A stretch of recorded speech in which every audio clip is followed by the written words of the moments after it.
So I kind of replaced my therapist with a robot. And honestly, it wasn't the worst relationship I've ever had. Look, therapy is amazing. I've been there and I really recommend it. But if you're broke, British, emotionally repressed, AI might be the next best thing. No waiting list, no small talk, no, how does that make you feel? Just straight up answers, prompts, and the occasional existential crisis in zero point 0.3 seconds. So why did I try AI therapy? Well, I wasn't trying to start a dystopian self-help journey. I just wanted someone, or something, to talk to at 3 a.m. when I was spiraling over my ex not speaking to me or a text that just went, "K." And it seemed like leveling up slightly from just writing things on Instagram that no one was reading. Also, therapy is expensive. I looked into online therapists and guess what? It was still £100 an hour. At 3 a.m, my friends were asleep. And my ex was definitely not the right person to ask, why do I feel this way? So I typed into ChatGPT, why do I feel like abandonment is love? And you know what? It answered me scarily well. And I can't give it all the credit because I did use YouTube like you're using it now. When I was going through a really hard time and learning about attachment theory, I'm going to give a shout out to another YouTube channel, which is Jimmy on Relationships. I'm sure anyone who's watching this video has already heard of him, but he's amazing. And you need to go and check him out. Any aspect of a relationship that you're struggling with, this guy has the answer to. He put my life back on track. Within weeks, I'll try and put a card so you can click and go. But not until you finish this video. But you know, AI, no judgment, no awkward silences, just boom. Here's the pattern. Here's the reality check. Turns out the robot kind of gets me better than most of my dates did. So how do I actually use it? Well, this isn't actual therapy, but here's how I use AI as a mental health tool. In a dialogue practice, I type like I'm kind of talking to myself, and it actually works. Reframing spiral thoughts. I named my ChatGPT Nate. From Catch-22, there's a guy called Nately, and I love that name, so yeah, I named him Nate. Nate, help me reframe. They didn't text me back. I'm panicking. Attachment triggers. Nate, give me 5 reasons why this might be anxious attachment and maybe it's not love. Conflict scripting. Nate, how do I say I need a bit of space, but I don't want to feel like I'm ghosting the person? Past relationship patterns.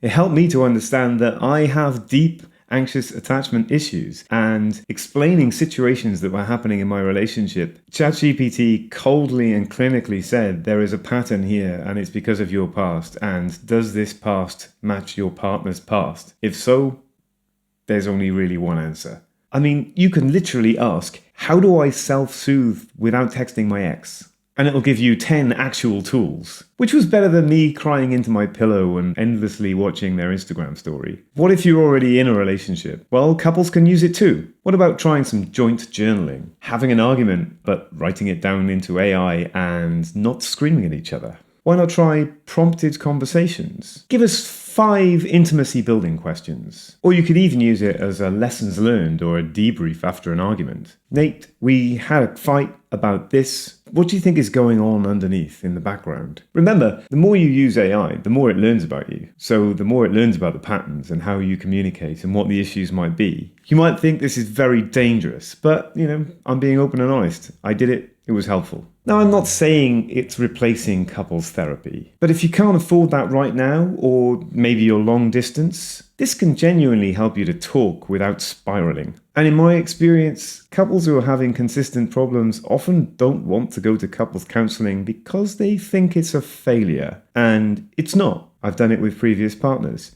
And it was always a positive experience. But so many people I meet are so resistant to it because there is still a huge stigma about asking for help as a couple in a relationship. Plus, it's harder to scream at a chatbot than it is at your partner, just saying. But let's be clear, AI doesn't know you.